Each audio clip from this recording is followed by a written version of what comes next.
What is going on, everybody? It's Nothing But Skills, and in today's video we are going to be taking a look at the Shade Level Shade Watch, and I'm going to be explaining everything you guys need to know and what, in my opinion, is the best thing to spec into first. Remember, this all depends on your playstyle. If you want to take a look at your Shade Watch, if you want to level it up, if you go into your build, right, your inventory screen, your build screen, at the bottom right hand corner you see Shade Level. I'm Shade Level 60. I have all of these points to use. If you look, next shade point is offensive. We have offensive, defensive, utility, handling. So I have 11 points that I can put into offensive, 9 points in defensive, 12 in utility, and 12 in handling. Now, field proficiency rewards, every 5 shade levels, you will automatically receive a small health boost plus 1 selectable reward of your choice. And that goes in the scavenging tab. And I'll show you that in a second. So we have current health boost of 1800. And remember, that's added to my flat health that I have already on my build. So I got a little bit of a boost there. So if we look at the shade level screen, we have offensive, we have defensive, we have handling, we have scavenging, and we have utility. And we're going to go into all of these right now. So for offensive, we have weapon damage. So you can get up to an additional 10% weapon damage on your build. We have headshot damage. You can get additional up to 20% headshot damage on your build. We have critical hit damage, additional 20% critical hit damage you can get on your build, and then critical hit chance, additional 10% critical hit chance. So you can spec into all of these. I personally recommend specing into weapon damage first, and then maybe headshot damage after that. Then you can do crit chance, crit damage. But that's just what I recommend, because you can get a lot of crit chance and crit damage on your builds already without having to spec into critical hit chance and critical hit damage here. But that weapon damage of 10% is going to be really good, and the headshot damage would be next. So weapon damage, headshot damage, and then crit chance, crit damage. That's where I would tell you guys to spec into. So you have the defense, we have total health, that's going to give you 10% max health, total armor, 10% max armor, hazard protection, 10% hazard protection, and explosive resistance, 10%. So you get an additional 10% in all of these. I recommend specing into total armor first for that 10% total armor, maybe total health after, and then you can go into hazard protection, explosive resistance. That's really up to you. I really don't think that anything's going to be better than armor in this tab, so doing armor first, then the other 3 after is going to be better. So we have handling, we have accuracy for 10%, we have stability for 10%, ammo capacity for 20%, and then we have reload speed for 10%. I think that out of these 4, it's going to be reload speed or ammo capacity. Personally, I'm going to spec into reload speed first, then ammo capacity. If you guys are having trouble running a gun like an LMG and you want your stability to be a little bit better, then spec into stability. But I think out of all of these, reload speed, because you can get back into battle quicker, and then ammo capacity, so that way you don't run out of ammo. We'll get into scavenging in a second. We have utility skill damage, 10% you can get additional. So we also have skill repair, you can get 10%. We also have skill haste for 10%.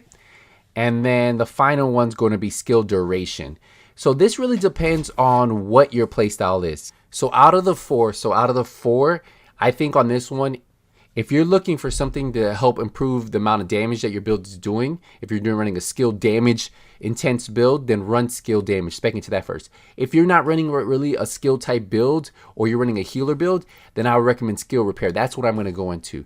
I think having a fixer drone that repairs your armor a little bit better, having a chem launcher that's going to repair you a little bit better, even with hardly any skill power, is going to be better to your advantage. But if you're going for straight damage, skill damage is going to be good. And then, of course, skill haste if you just want your skills to come back. So I would go skill damage, skill haste for you skill damage builds. And then for everybody else, healers, skill repair, and for nobody, if you don't have any skill power, then I will go skill repair, because I run the fixer drone all the time and it definitely helps me out with that extra 10%.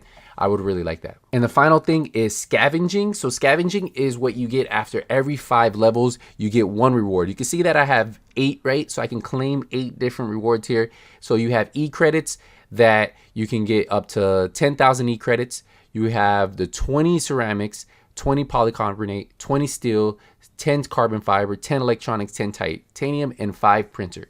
So the ones that are red means that you're fully maxed out. It tells you on the left side how many you have. So I have 310,000 E credits out of the max cap, right? And then we have 111 ceramics out of 1,500. So I can collect these, and I mean, it's not a lot, but it's a pretty cool reward that you can get It's only a little bit, but I've been going with E-credits because I just think that that's a little bit better benefit than just 20 steel, 10 carbon, 10 electronics, because I can actually just farm those pretty quick. But the way the scavenging tab works is, so you'll get every 5 levels, you'll get a reward. So it goes offensive, defensive, it goes handling, utility, and then on that 5th reward, you will get scavenging. So you get that health pool bonus, plus you get a scavenging point that you can use and claim one of these rewards. Now there are over 1,000 shade levels. Yes, 1,000 shade levels. So what that means is you can level out all of these max. So that means once you finish these, you'll be able to have 10% weapon damage, 10% critical hit chance, 20% headshot damage, and 20% critical hit damage in the offensive tab. And that goes for the rest of the 4. So all 4 tabs, offensive, defensive, handling, and utility, you can have that extra bonus. Right now what I'm doing is I'm speccing into it. I'm finally using my points for you. I've been holding off on them. And do you really need to spec into these? No, but it gives you a little bit of a bonus. So that's what I really like about this Shade Watch. I think this is probably one of the coolest features. It gives you something else to grind. You're like, oh, my watch, I want to get a couple shade levels. I've noticed that playing heroic missions, I've been leveling up like 1 to 2 shade levels. So that's a really good way for you to get shade levels. So, but if you can't do heroics, don't worry about it. It's still pretty easy to get up.